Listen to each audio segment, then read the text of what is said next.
Alrighty, so if you could just start with your just a description of your expertise, like what your job title is, and kind of a short bio about yourself, that would be great. Sure. So my name is Craig Knapp. I have grown up in Denver. We moved here when I was about 9. Ever since high school, I've been involved in tech, mostly in audio, lighting. Uh, Back in those days, we didn't do a lot with video. Uh, so from there, throughout high school, I did audio and tech productions, installing, setting up, tearing down tech stuff for all of our high school productions. From there, I went to CU Denver for about 2 years, and I was going to go through the recording degree, only to get stumbled by the fact that at that time you had to be proficient in an instrument, which I can play piano, but I am not proficient at that. Um, so I kind of bailed on that. Shortly thereafter, I found a recording school of a couple of people from Chicago, opened up a school in Denver for a few years up at Colorado Sound Studios, which is basically up in Arvada, I believe. So went to school there, graduated from there, went to work for ABC Television for Monday Night Football, um, basically setting up, tearing down, tech, camera, being on the line.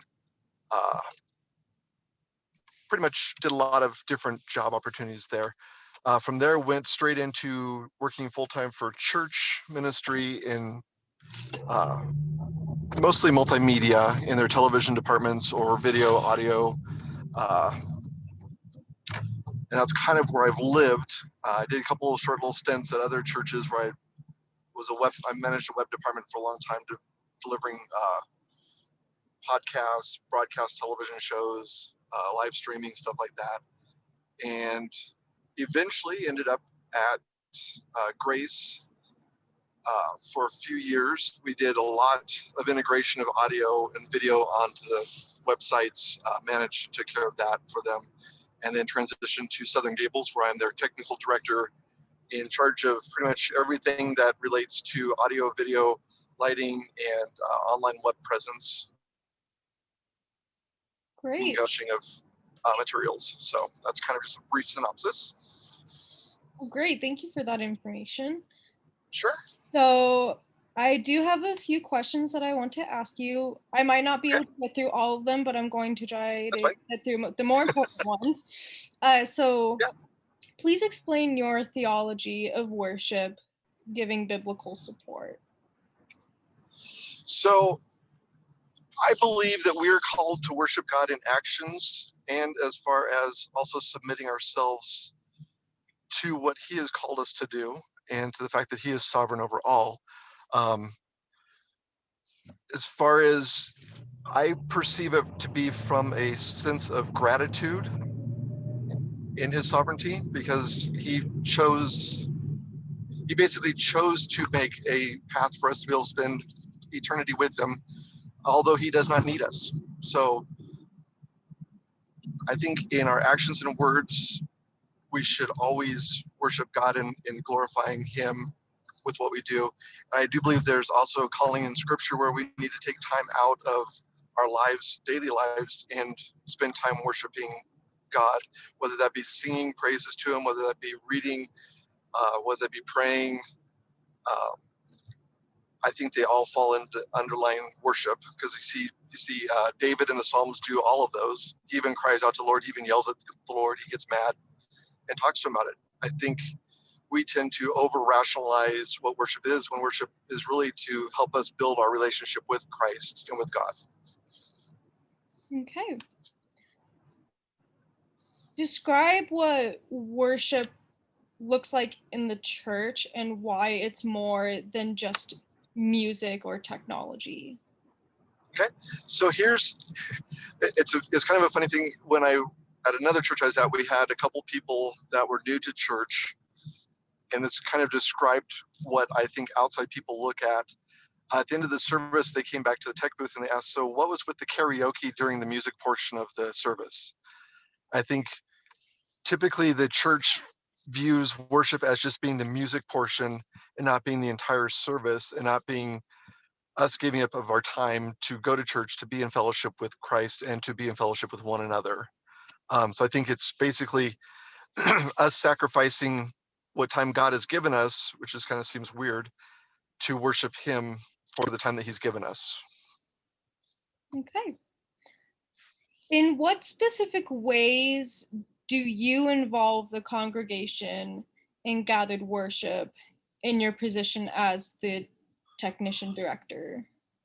So the underlying motive for all of our positions on the tech team are to create an environment that doesn't have um, doesn't have distractions that would keep people from experiencing God. So by making sure that we've planned ahead, making sure we know what's going on, making sure that we're paying attention, we're helping people to not be distracted so that the people on stage and the people that are bringing messages to the congregation are their sole focus. They're not distracted by other things going on. Okay. What is your perspective on technology being used in the church to help churches stay more relevant in a modern culture? Um, so there's two philosophies in my many churches I've been at over the years. One philosophy is we use technology because technology is there. The other philosophy is we use technology because technology helps us to reach out to other people. The difference between the two is just because technology is there doesn't mean that we need to use it. But the thing that I've always latched onto is we're going to use the technology that we have to make the Word of God and to make worship services available to anybody at any time that they need or want that in their lives. I've heard of a lot of people, a couple of close friends that actually came back to God because they were super low. They had the TV on one night and they caught a snippet as they're channel surfing of somebody mentioning, like in a church service, talking about what they were going through in their lives. And so they stopped on that channel and actually decided that maybe this is God speaking to me because it's, 2 o'clock in the morning. And typically the only thing that's on cable TV is, shopping network. But this grabbed my attention and it spoke to me. So I think it's utilizing what we can to make the information that people need to be available to them all the time, if that makes sense. Of course. How do you handle conflict in regarding to how technology is used during a church service? With kid gloves. um, so typically, I if there's conflict, I try and see if I can figure out what the underlying issue is rather than what the immediate response is. Um, if it's between two other people, I try to be the mediator and try to present both sides to both parties. If it's like two members on my crew, if it's a church member coming to me complaining about something, um, I try to offer them suggestions if I have it. I had more than once in my life, but one specific time I had a lady that was complaining because the worship part was too loud, but the talking part was just the right volume. And we talked for a little while, and I said, well, in this room, if you sit over here, it's a little bit softer. If you sit over here, it could be a little bit softer. And she said, my biggest problem is I can't sit there because I'm too short. She goes, I can't see past other people. So she goes, I appreciate the fact that you took the time to acknowledge that what I was going through and that it wasn't just me making stuff up. And she goes, I've been just going out in the hallway during the worship time because it's softer out there. And she goes, I don't mind doing that. She goes, but thank you for taking time and actually making me feel listened to. So a lot of it's just meeting the person where they're at and see if you can brainstorm together, come up with a solution that maybe would help them. Sometimes you can't. Right. In regard to your tech theology for the church, should the lights, slides, music, etc. be big and impactful or simple and intimate? Or could there be a balance of both and how? I believe in a balance of both. I've got a lot of little quirks and theologies that I have planted in churches wherever I've been at, as far as especially slides. Um, in a worship set, I I typically only allow the slides to be two lines long. If they're reading a Bible scripture, I don't mind them being a little bit more than that. The main reason is the fact that if you have it more than two lines, you're actually reading the slide and not being involved in the worship set and actually not really singing and worshiping. If it's a scripture thing, you need more than four lines because then you're actually stopping and reading and paying attention to what you're reading. As far as sermon slides go, my philosophy has always been that the slides that are there need to either be referenced to by the speaker, which would make them predominant, or if not, the slide that's up there should either be non-distracting or it should be a supportive, whether it be image, a phrase, a quote from somebody that the speaker is referencing. I have a hard time when people just put up their bullet points as ProPresenter slides for presentations, because the audience should be hearing what you're saying, not having to read what you're saying on top of hearing what you're saying. Right. So I think there's definitely a balance that can be really easily found there. As far as lighting and other stuff goes, the lighting should draw your attention to where the action is happening. So if it's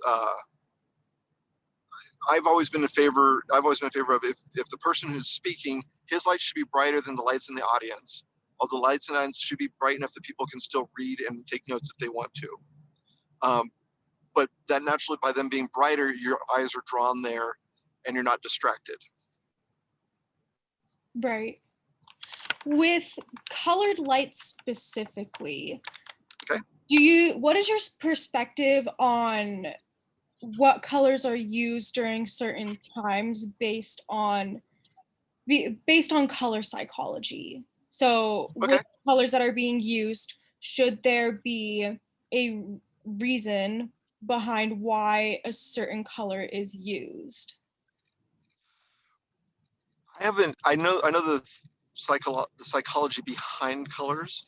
I don't typically pay too close attention to them, as we typically use colors to accentuate whatever backgrounds or whatever color the slides are that we're currently using. Because primarily the primary the principal players, the worship leaders, the pastor, are typically a nice, warmer, friendlier light that looks good in multiple. We're shooting for multiple different outlets, because if you're shooting on camera, it's going to look different than if you're looking at a live person. And if you're restreaming it to other multimedia facets, you're going to have different lighting perspectives. But I typically believe that warm, rich colors at the beginning, and typically things get a little bit darker towards the message portion, just because it draws you in. It takes you from being the super hype energy down to something a little bit more manageable, because speaking isn't necessarily as amped up as music is. So we try and create a pattern and a pathway, not always through color, but mostly through light intensity. Um, so again, I don't specifically choose colors outside of fall or seasonal colors. Easter's, we'll use, purples, bright colors. Um, I do understand the reason why you would do different, but I err more towards the brightness of lights rather than the color of lights in those areas. Do you think that it would have a different kind of impact on the congregation if you did your light process the opposite way, where just the process as a whole? So let's say that you took color psychology into consideration, chose the color of lights, and then based on the color of the lights, then made the background slides for whether it's worship or whether it's the sermon, that it was based on the colors. Do you think that that would make a different kind of impact on the congregation? Absolutely. That and audio both, you can manipulate I manipulate is probably not a really nice word, but you can influence people's emotions, people's their experience by manipulating color and choosing the colors for specific areas. Um, I've seen it happen. I've done it a few times in the past for productions and stuff. So yeah, I think truly you can. I think if you used the more warmer colors towards the speaking part, it calms people, reassures people. If you used more of the brighter yellows, reds at the beginning, you'd create more of an atmosphere of energy. And definitely, you would you would definitely want to incorporate the entire color scheme on everything. All forms of that are being shown to the audience, like you said, the slides and everything else. Okay. Are there some things that you feel are missing in the church's worship ministry slash technology? And if so, what and why? I so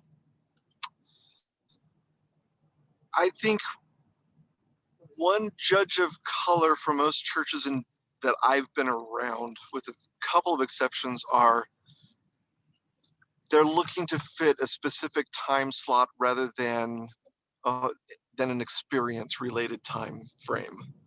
Um, in a few places I've been at, if the service, so they would plan everything else out, and if the service was more than 75 minutes long, the first thing they would cut would be a worship song, Mm. which to me, I think it's all a huge package, and I'm a little hesitant at, from my perspective, cutting the amount of time in a service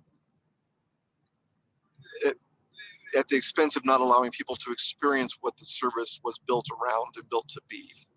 If you're trying to integrate a good worship set that draws you to the presence of God, that builds upon the message that the pastor is going to be given later on, you want that whole experience, and every part of it is important.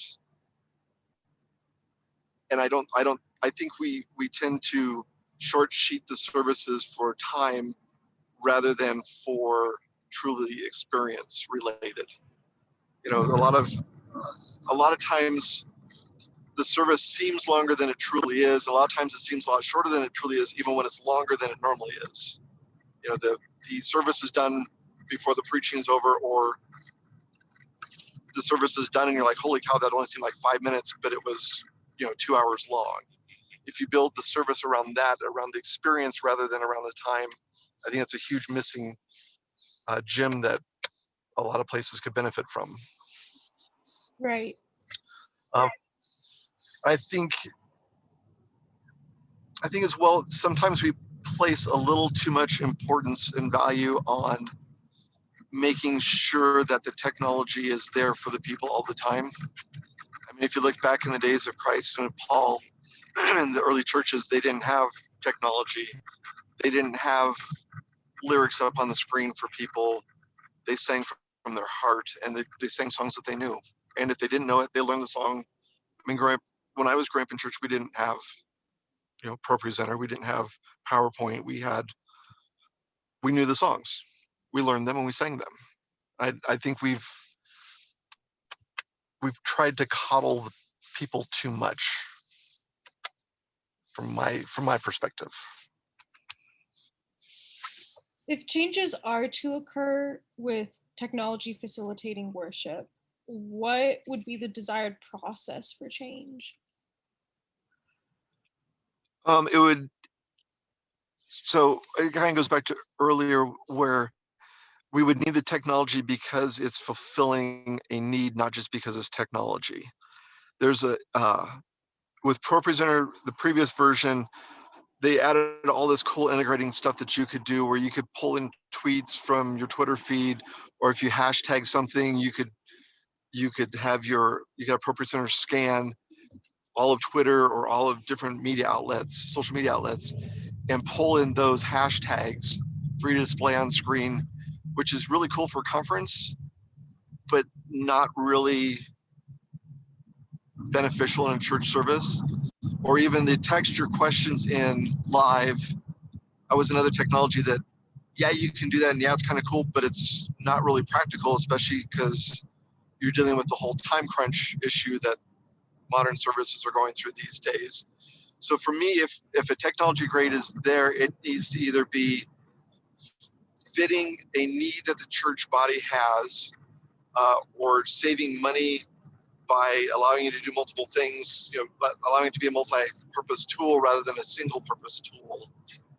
And I think one area of need that we have is something to build more community online, since we're doing the whole everybody has to be separate from people and we're not allowed to gather and all that kind of stuff. Now, especially a technology that would be great is one that could gather those people together in a positive way rather than all the negative social media ways that seem to be going on right now. Okay. What changes might you consider for the, oh, did you want to add something? No, I was just say, was there anything else with that one? I'm not sure if I totally answered your question, but No, you did. Thank you okay. for that. Okay. Sure. What changes might you consider for the ministry tech equipment specifically in order to better facilitate worship in the church for the congregation? So in my specific environment, the next thing that I want to purchase or technology I want to upgrade is our projectors, because they battle a lot with the lights that are already there. Since we've upgraded some of the lighting, it with a better projector, the lyrics and all the content would be brighter and easier for people in the congregation to read. I know there's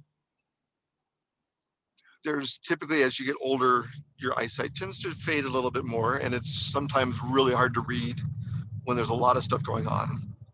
I think just overall in general, I think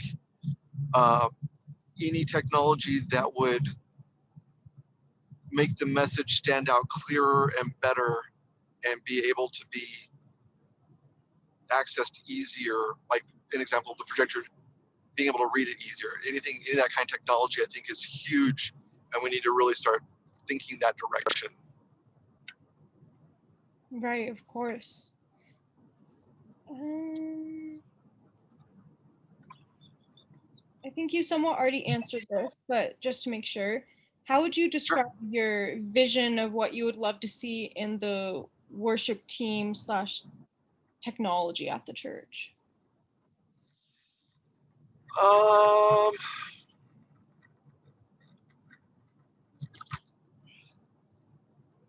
I so at Southern Gables, it's getting pretty close to what my envisioning was that I've always wanted, which is it really is a family that's working together as a team, and not typically at other places it's a team that works together and tries to be family to each other.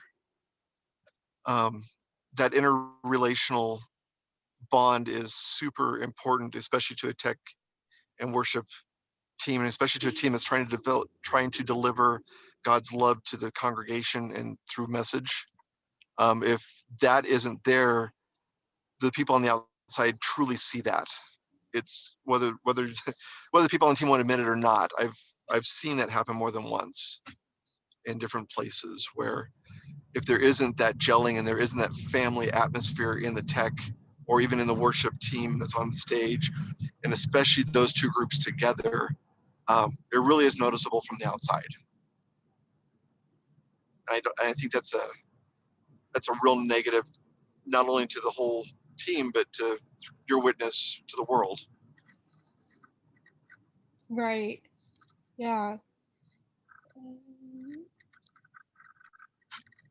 Let's see. So for my thesis, I've had to get more specific. So I'm going Okay. to be focusing on E-free churches specifically, to narrow Okay. down my target audience, mainly because churches is very broad and not all Yeah. churches are the same with their Yeah. It's just like so yeah, with it's just like the word Christian. Christian is a really broad term. right, yeah, of course. So with E-free churches, specifically with what you just said about uh, with Southern Gables being pretty close to the vision that you're seeing, do you think that if all E-free churches took into consideration what SGC has started doing, do you think that that would, especially with technology and how it's used in the church, what is your perspective on how do you, well, do you think that other E-free churches could have that same family perspective and just like I think you can. I think you can. In hiring people, especially, and in getting volunteers for the team, especially, chemistry is paramount over skill, in my opinion, and it's never failed me, with the exception of places that don't care about the family element of your tech team. Um, there's a difference between having a paid tech crew um, that'll get you to a really high level of standards, a really high level of technical expertise, a really high level of deliverable product, um, but you don't have the team dynamics of a family in those kind of atmospheres. You people like to work together, but to them it's a job. If your lead pastor is huge into the family and generating a community that is a family that will trickle down to the crew, rarely does it trickle upwards. So in all of my dealings with this, that's my paramount thing is we need to build this team as a family first, because you can always learn the technology and new technology is always coming out, so it's always going to be changing. Um, but that tends to lead to the more lasting teams, the teams that will go the extra mile without having to be asked, the teams that will look out for each other, and if somebody's having a problem, they're already on top of it. It's it's very self-sustaining, very replicable. Um, but I think any church, especially E-free, but any church, any organization can benefit from that immensely. okay. And I know that you're going to be attending a conference, part of it Yeah. discussing the use of technology to spread the gospel in light of cities shutting down gatherings. So, what Yeah. do you hope to learn at this conference, and how could you use this type of information to better facilitate worship at your own church? Um, so I listened to part of one of the talks on that, and what I'm hoping to learn is more in depth of how they changed the dynamics of the church staff, the pastors, and they developed a system of basically, if you will, remote small groups where, um, one, say an example, like my responsibility would make sure that I'm reaching out to all of my tech crew regularly, make sure that we're meeting regularly, be it in person or online, making sure that we're keeping in touch with each other. Um, but they go into great depth of how they did that, what succeeded, what worked for them, what they found didn't work. And so I'm hoping to broaden my knowledge on how we can implement that on a day-to-day basis with not just the tech crew, but with everybody. Because if I can teach my tech crew to reach out to people, we've already multiplied what we could, the people that we could reach and people that we could minister to as church leaders. That's great. And then, are there any resources or people that you think I should seek out in order to obtain my goal of technology being seen as clarifying the gospel rather than distracting from it? I do, and I can send you that. I reached out to, he actually ended up being a friend of Josh's, which I didn't realize. Um, there's a guy, Jake Goslin. He has he's a worship leader, but he also on the side is developing a company that goes in and helps churches develop their teams, whether it be tech, whether it be pastoral support, whether it be um, lay pastors, building volunteers. But they basically go in if you're just starting out from the ground up, and they kind of guide you through, look at what your needs are, and guide you through that. And that's a huge heart of his. Um, I wasn't able to implement his company because we're like past the level of what they deal with. He's like, you're a little ahead of the game. I can't help you as much as I would like to, but I'll give you his information. I can email that to you. Really nice guy. He's here in town too, so he's easy to reach out to. Okay, thank you for that. I, Sure. And if I think of anybody else, I will fire it off to you as well. sweet. Um, I think that's all of the questions that I have for you.